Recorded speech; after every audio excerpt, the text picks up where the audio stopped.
Okay, so as you know from your research, on April 1st, the Israelis struck the Iranian embassy in Damascus, Syria, killing 7 people, including 2 commanders.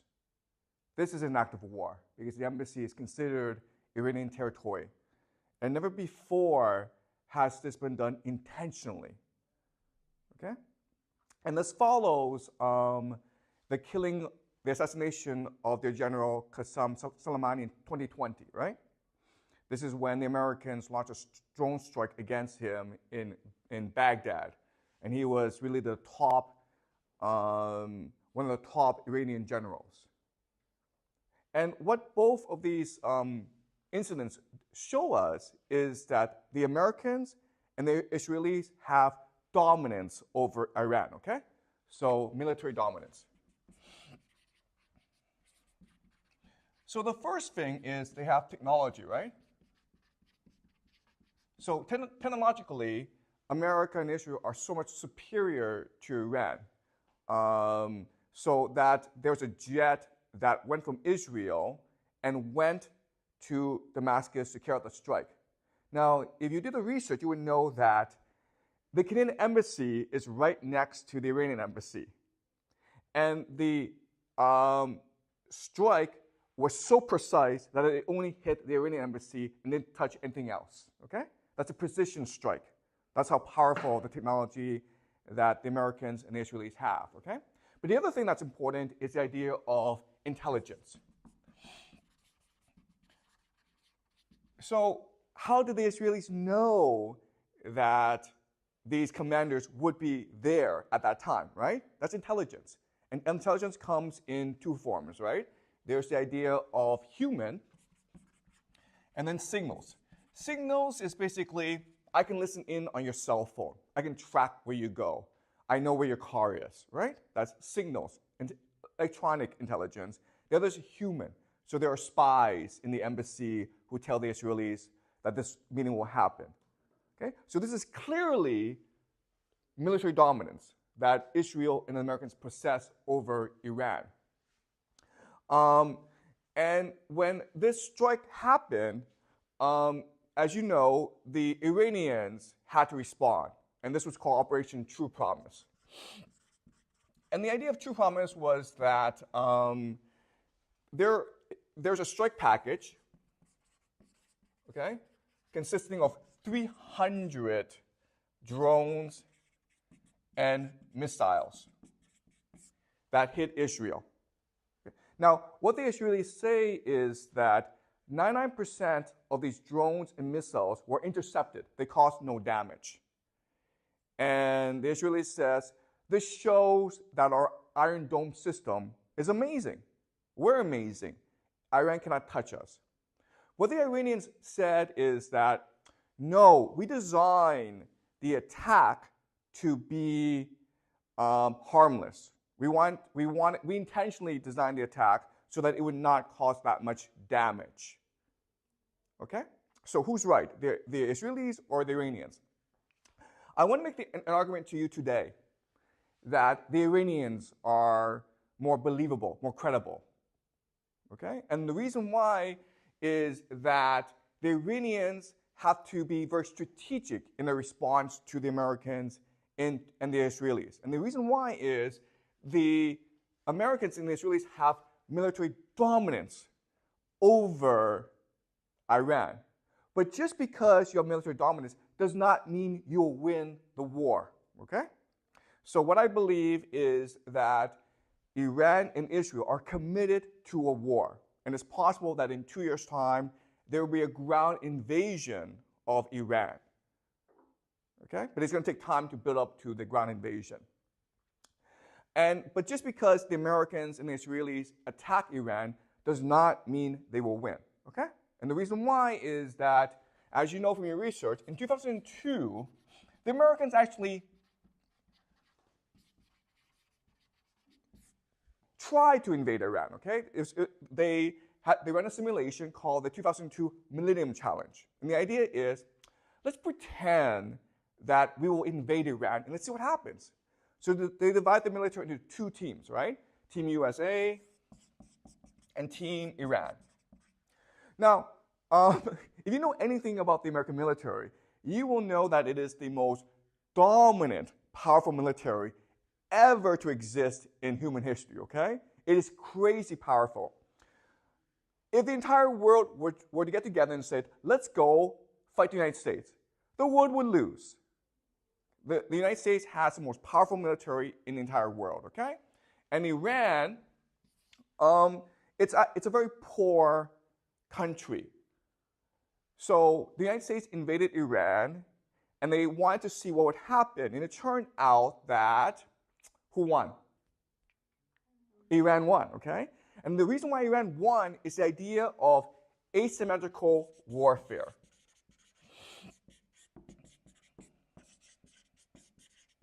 All right? And this is a very important idea that you must know if you are to understand this conflict. So what is asymmetrical warfare? All right, let's pretend that Jack and I are enemies. We hate each other and we want to kill each other, okay? Jack has armor and he has a machine gun. I have nothing, okay? So in most battles, Jack's going to kill me, right? But let's pretend that I live in a dark forest. And it's really hard to see in this dark forest, but I've been living there for decades, okay? So I know this dark forest very, very well.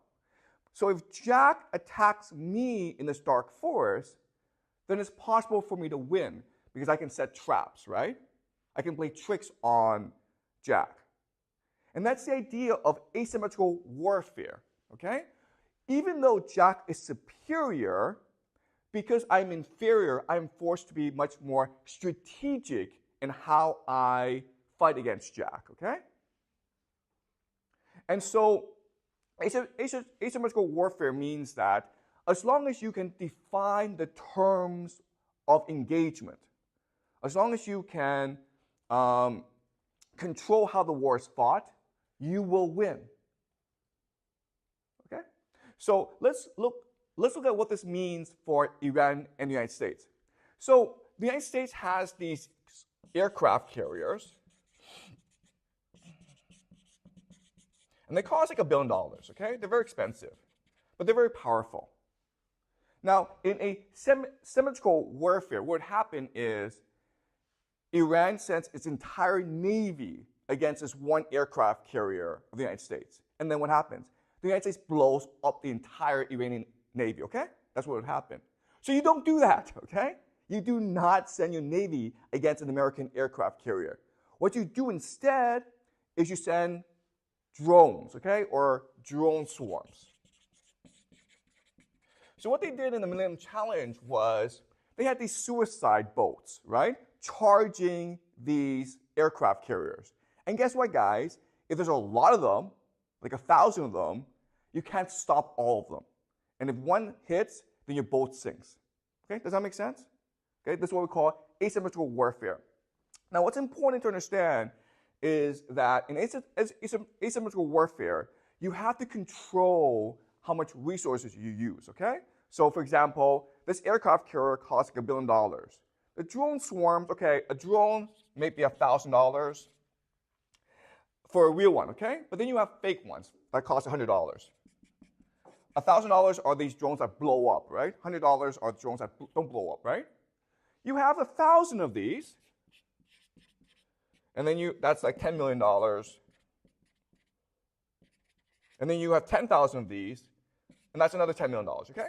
So it'll cost you maybe $20 million to blow up a $1 billion aircraft carrier. Okay, does that make sense? And this is why Iran would win a war, because Iran would employ asymmetrical warfare, drone swarms against the American aircraft carriers. Okay? And the True Promise actually showed us that the Iranians would probably use this strategy. And the reason why is that the total package, the strike package that the Iranians use, cost about $10 to $30 million. But how much money did the Israelis spend to bring down these drones? Do you guys know? How much did it cost the Israelis to defend themselves against this attack? Okay, it was at least $1 billion. Okay, do you understand? All right. So this shows us that in a war, Iran would use asymmetrical warfare, and and even though Israel and the United States have military dominance, they may not be able to win this war. Okay. Okay. So does this make sense so far? Any questions about this?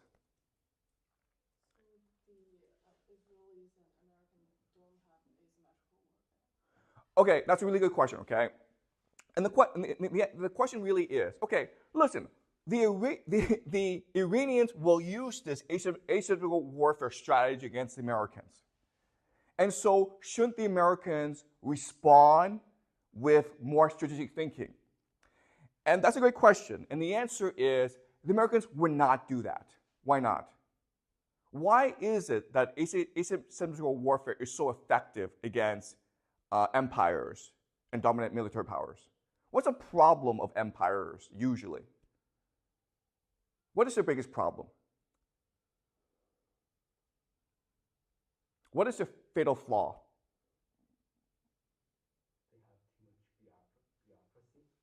Okay, they have too much bureaucracy, but Iran also has bureaucracy. But the empires have a much bigger problem, okay? Now let's go back to the Millennium Challenge. Now, in the first test, in the first battle, Iran won against the United States, right? So what did the United States do? And do what? They did it again. They did another second. They did a second simulation. In the second simulation, what did they do? Exactly, okay? What the Americans said is, nope, this is cheating, guys. Okay, do you understand? Asymmetrical warfare is cheating. You cannot cheat. And then the Americans won. Does that make sense? Okay? So remember, in the first instance where you are allowed to use asymmetrical warfare, the Iranians won. In the second instance, the Americans said, no, asymmetrical warfare is cheating. So you're not allowed to use asymmetrical warfare. You must fight us directly. And the Americans won. What does this tell us about the American military?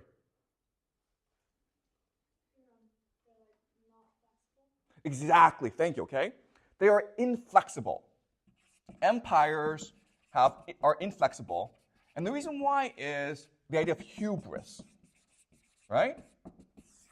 If you're an empire, you refuse to admit your failings and faults. You become very stubborn. Okay? So it's back to the example of Jack has his machine gun, his armor. Right? He comes in the Stark Force thinking like, I'm invincible, right? And like everyone's like, Jack, don't go into that dark forest. It's stupid. But Jack's like, no, I have a machine gun. I don't care. All right? So that's the situation. That's why asymmetrical warfare is so effective, because it allows you flexibility and creativity, and the empire, the dominant power, refuses to be flexible and creative. Okay? Does that make sense? All right?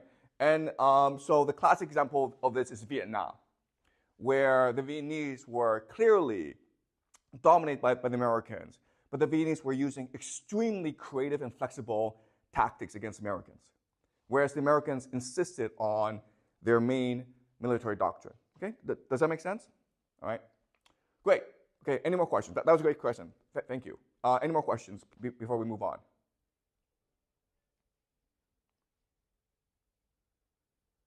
Okay, so now I want to talk about, okay, if the Iranians are going to use asymmetrical warfare, what would it look like? And the answer is this. When the Americans invade, okay, the war started. Before the invasion, the Iranians must do 4 things if it is to prevail in the war, okay? And this is what we call the Iran strategy matrix. Okay? The Iran strategy matrix means that from now on, everything they do must fit into the strategy matrix. Okay? It must accomplish the objectives of the strategy matrix. So the first thing it must do is unite the population. Okay? Second thing it must do is build alliances. And the third thing is win global opinion. And the fourth is weaken the enemy. Okay?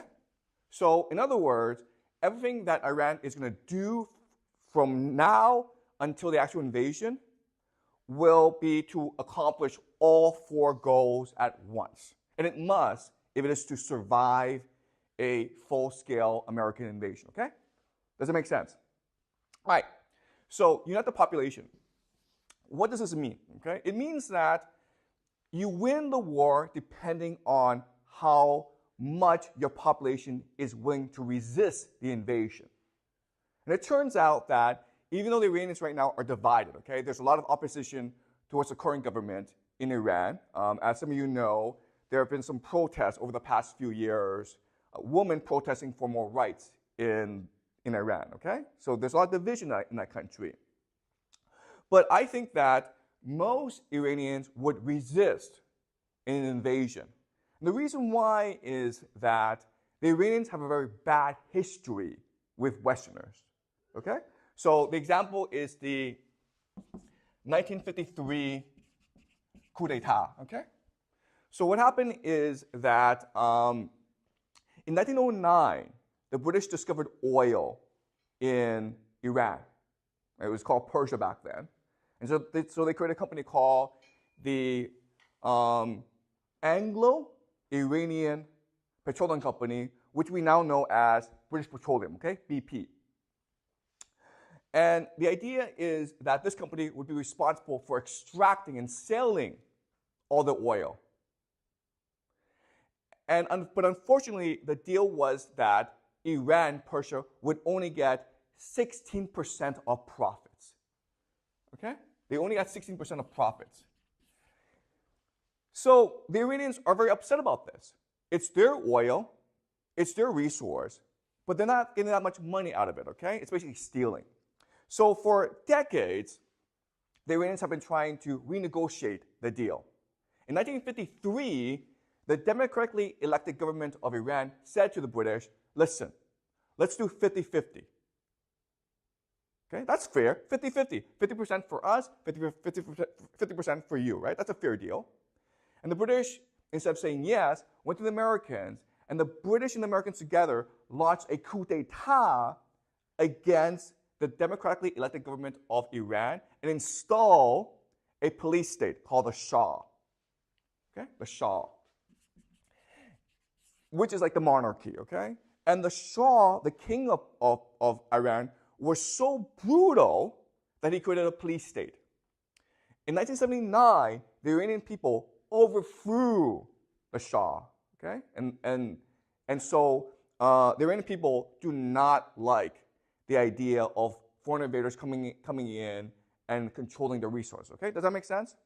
So over time, as Israel and as America continues to be aggressive towards Iran, the population will start to coalesce and fight against the Americans, okay? So that's unite the population. Second is build alliances. Now, Iran has two layers of alliance. The first layer is called the axis of resistance, right? Which I asked you to research.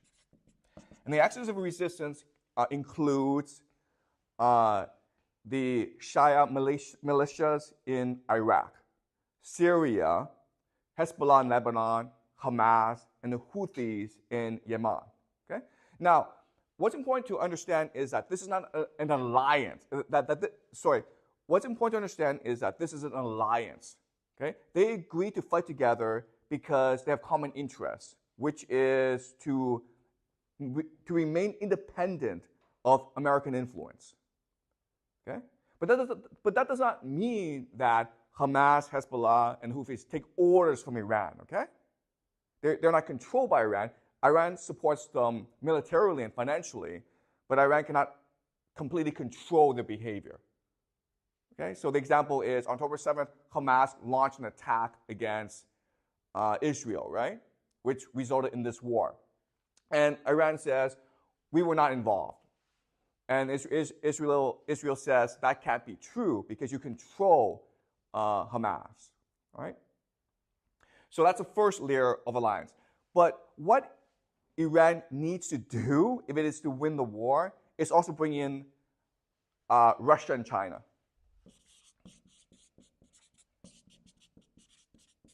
Okay? Russia wants the United States to fight Iran. Why? Yeah, but true, to distract and weaken the United States, and also to move the attention away from Ukraine, right? Does that make sense? Because Russia is about to win the war in Ukraine, and if there's a war in Iran, then the United States will be forced to divert resources away from Ukraine into Iran, okay? What would Russia bring to the table? Russia will probably not deploy soldiers, okay? But what Russia would do is say to the United States, when you invade Iran, you are not allowed to use tactical nuclear weapons, okay? You understand? Russia would say that, hey, United States, if you use weapons, nuclear weapons against Iran, we will use nuclear weapons against you, okay? So basically, Russia would limit the military options of America in a war, which would be of tremendous benefit and advantage to Iran. Okay, does that make sense? China needs to help Iran. Why? What does Iran have that China really needs? What does Iran have that China really, really needs? It really needs this. The Chinese economy needs what? Oil, right? So basically, China can afford for the United States to take over both Iraq and Iran because then it can control the energy supply to China. Okay, does that make sense? So China would involve itself over time in order to make sure that it's able to obtain oil from the Middle East. China right now is getting most of its oil from the Middle East. Okay? But it will take time for Russia and China to get themselves involved. For Russia and China to get themselves involved in this conflict, Iran must prove two things. What are these two things?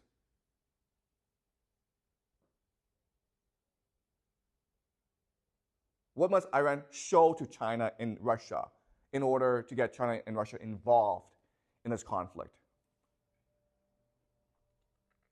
If you're China and Russia, you're an investor, right? Why will I invest in you, Iran? Why? Exactly, okay? So the first thing is we will fight. Second thing is we will win, okay? So this will take time for Iran to prove this to Russia and China. And the more that Iran can show it can win, the more that China and Russia will invest in Iran, both financially and militarily and politically. Okay, does that make sense? Okay, so this will take time. And the third thing is win global opinion. So how will Iran win global opinion? What's happening right now that's helping Iran win global opinion, basically?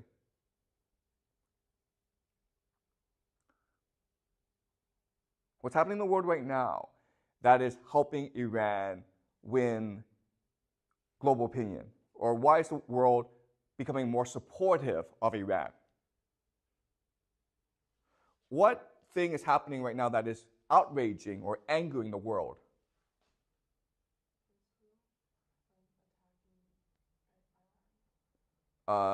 What's happening right now? What's Israel doing right now that is outraging the world?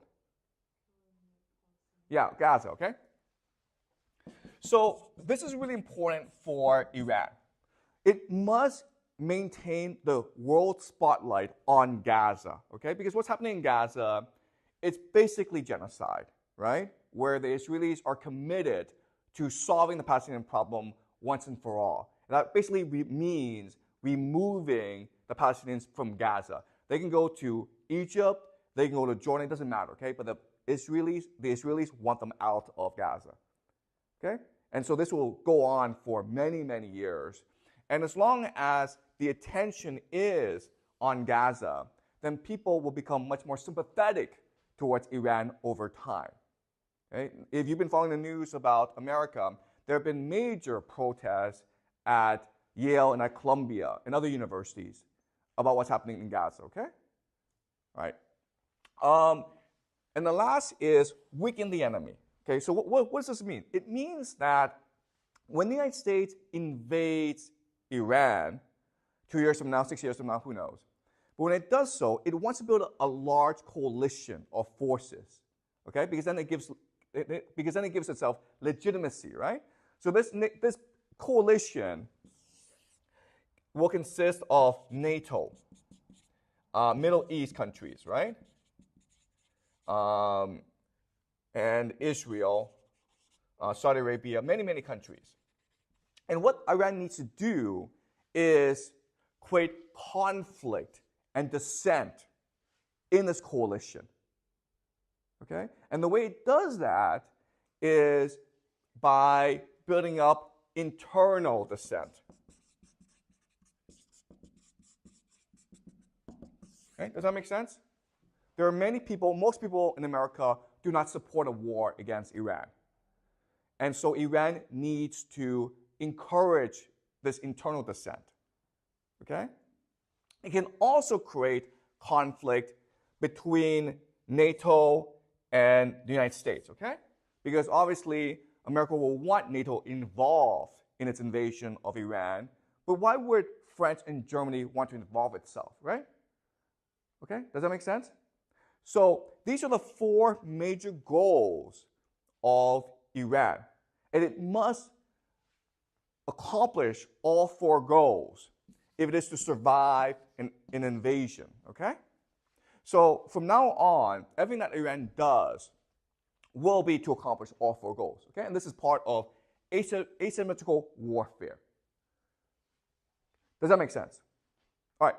Now let's look at a concrete example. And the concrete example is Operation True Promise. Why did Iran design Operation True Promise the way it did? And the answer is to accomplish all 4 goals, right? The first is unite the population. And the idea here is Iran needed to show its population that Iran can strike back against Israel, okay? So that's the first thing. Build alliances. Striking Israel is showing its allies and to China and Russia that Iran is willing to fight, okay? Win global opinion. Now, what Iran said is, we designed the strike to not cause damage in Israel. And the reason why is it wants to win global opinion, right? If it throws all these missiles and rockets at Israel and it kills a lot of people, then there'll be a lot of people sympathetic towards Israel. So the attack was designed not to cause any casualties. Okay, does that make sense? All right? And if you are an observer, you think that what Iran did was right because it's a sense of fairness and justice, right? What Israel did was wrong. It attacked an embassy of Iran in Damascus. That is against international law. And Iran, to save face, to pursue justice, threw some rockets at Israel. Okay? So most people think that Iran's response showed restraint, and it was a measured response. Okay, does that make sense? Right? And the last thing is weaken the enemy. Why would this weaken the enemy? Well, because after Iran attacked Israel, Israel wanted to show a strong response, okay? The reason why is that Israel has a policy of disproportionality. So Israel is committed to disproportionality. So what does that mean? It means that If you kill one Israeli, they'll come and kill about 100 of you, 1,000 of you, okay? If you throw one rocket at them, they'll throw 1,000 rockets at you. And the idea here is deterrence, right? To make you afraid of Israel so you would not dare to think to attack Israel. Okay? So when Iran attacked Israel for the first time, by the way, this is the first time that Iran has attacked Israel, then Israel was committed to a disproportionate response. Who stopped Israel from a disproportionate response? Who? Yes, why? Why would the United States say, Israel, do not strike back disproportionately? Why would the United States do that? They don't want a war with Iran. Yeah, okay. So the United States cannot afford right now to fight another war. And also, if the United States were to fight a war, it would have to do so by itself, okay? NATO would not involve itself. The Middle Eastern countries like Saudi Arabia, UAE, Jordan would not involve themselves either, okay? So the United States had to restrain Israel, and so this is creating conflict between Israel and the United States, okay? So that's why, so in other words, from a military dominance perspective, Operation True Promise accomplished nothing, okay, because you blew nothing up. But from an asymmetrical warfare perspective, you accomplish all your 4 major goals. And that's why the Iranians claim success. And you can make the argument that from a strategy perspective, it was a very successful operation. Okay? Does that make sense? All right. Any questions about this?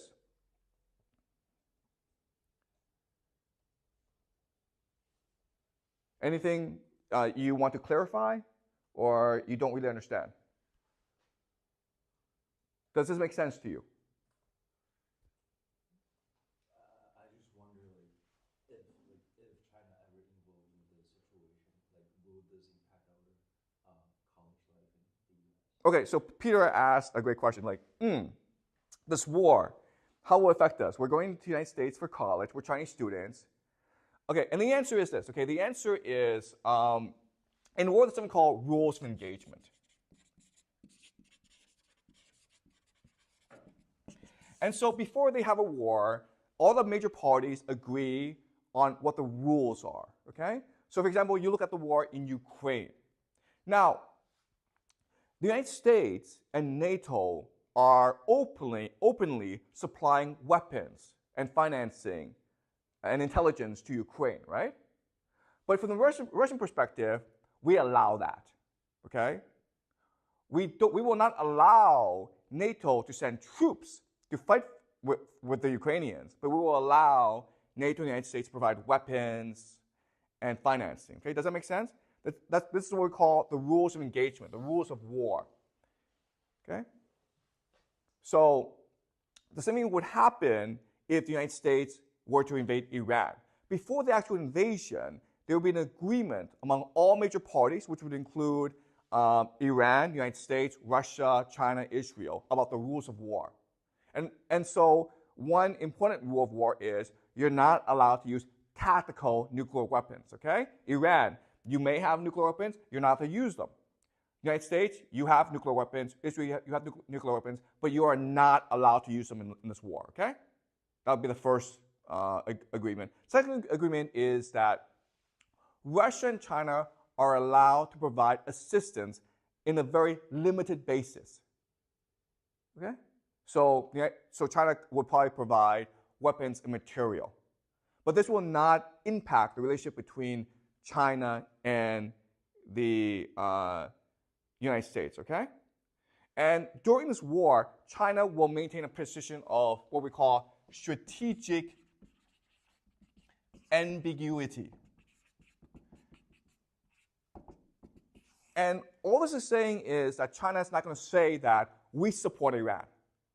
Okay? Russia will not come out and say we support Iran. Never, before this war happens, Russia and China could, if they choose, sign a treaty with Iran saying that if anyone attacks you, we'll come to your aid, right? They will not sign this treaty. because they need to maintain strategic ambiguity. Okay? China and Russia do not want to be dragged into this war. Does that make sense? Okay? So my guess is that China will provide assistance to Iran, but on a very limited basis and on a basis that the United States can accept. Okay? That's the first thing. Second thing is, listen, I'm just making a prediction that this war will happen. I don't know if it's going to happen, okay? You understand? I'm just your high school teacher. I'm not making the decisions, okay? I'm just teaching you how to think about geopolitics. And third of all, when you're actually in the United States, you'll find that there's so much anger at Israel that no one really cares about Chinese students. Do you understand? I mean, like at that point, most Americans will be extremely anti-war. It'll be like the Vietnam War, where you have this massive protest and civil unrest because there were a lot of Americans who were against the war, and quite honestly, it was a pointless war. America accomplished nothing by fighting the war. Okay. Okay. So great question, Peter. Does that make sense to you? Okay. Any more questions?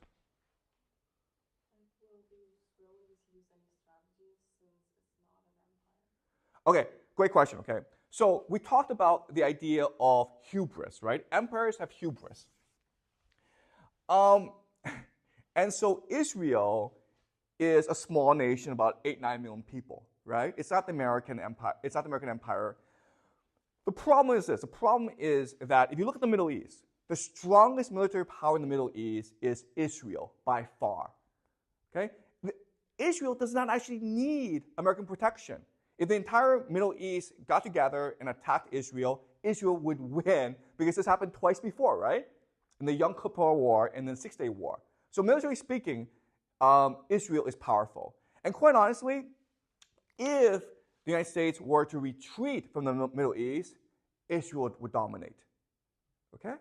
So even though it does not look like an empire, it's basically an empire. You understand?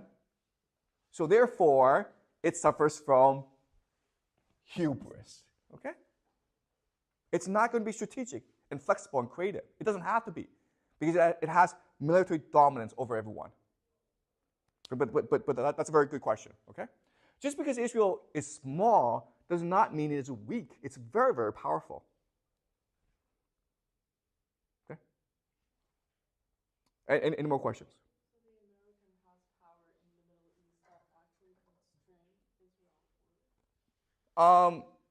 Okay. The question is very interesting. So, is America constraining Israel? And you can make the argument both ways, okay? You can make the argument that American presence in Israel is preventing Israel from starting a regional war.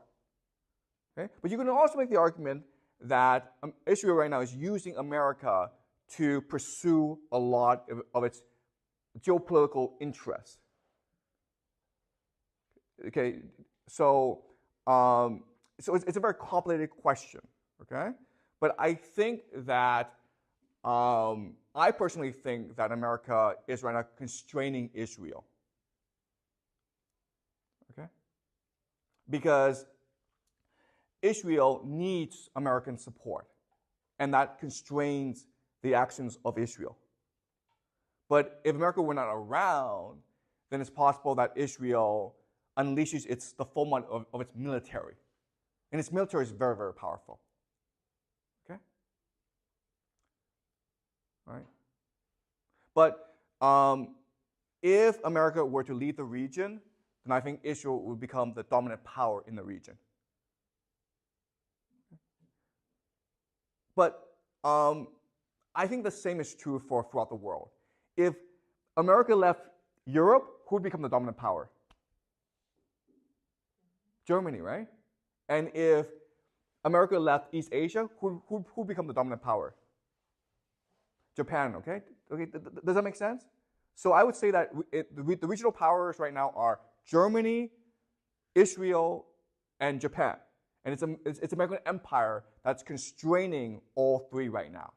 And if America were just like to go back home and isolate itself, then these three nations would rise to the top. Okay? Any more questions? What will happen to America after it loses the war? That's a great question, okay? So, first of all, listen, this is all theory and conjecture, right? America has not expressed any intent of invading Iran. And if America does invade Iran, then chances are it will win the war, okay? But an invasion of Iran, if it loses the war, it would basically mean the end of the American empire, okay? And the reason why is, if you look at why empires collapse, it's because of three reasons, okay? The first is the idea of extension, okay? Overextension. It's doing too many things at once, okay? It's fighting this war in Ukraine, it's fighting this war in Iran, it's fighting this war everywhere, basically, okay? The idea of overextension, that's the first reason. Second is the idea of debt. It basically just runs out of money, right? Because it's overextended. And this leads to the idea of civil unrest, okay? So the American empire is heading into a lot of trouble over the next 10 years because all three things are happening at once, right? Overextension, debt, and civil unrest. At the same time, the American empire is extremely wealthy and extremely powerful. So even though America loses the war, there's still no peer competitor to the United States. But all that means is that the world will divide into different regional blocks, okay? Where maybe Germany controls Europe, Japan controls East Asia, Israel controls the Middle East, okay? So more of a parallel world, okay? A multipolar world as opposed to a unipolar world where one nation controls everything. Okay? The decline of the American empire is going to take decades, possibly centuries. Okay? But we'll talk about this in future class. Okay? What will happen to America if it loses the war? Okay? Any more questions? Yeah? I'm a little confused. Will Israel or America attack Iran first? Or they are basically the same thing? Okay. So that's a good question. Okay. The ground invasion. What will provoke it? Okay. And that's something that I want to spend a future class on.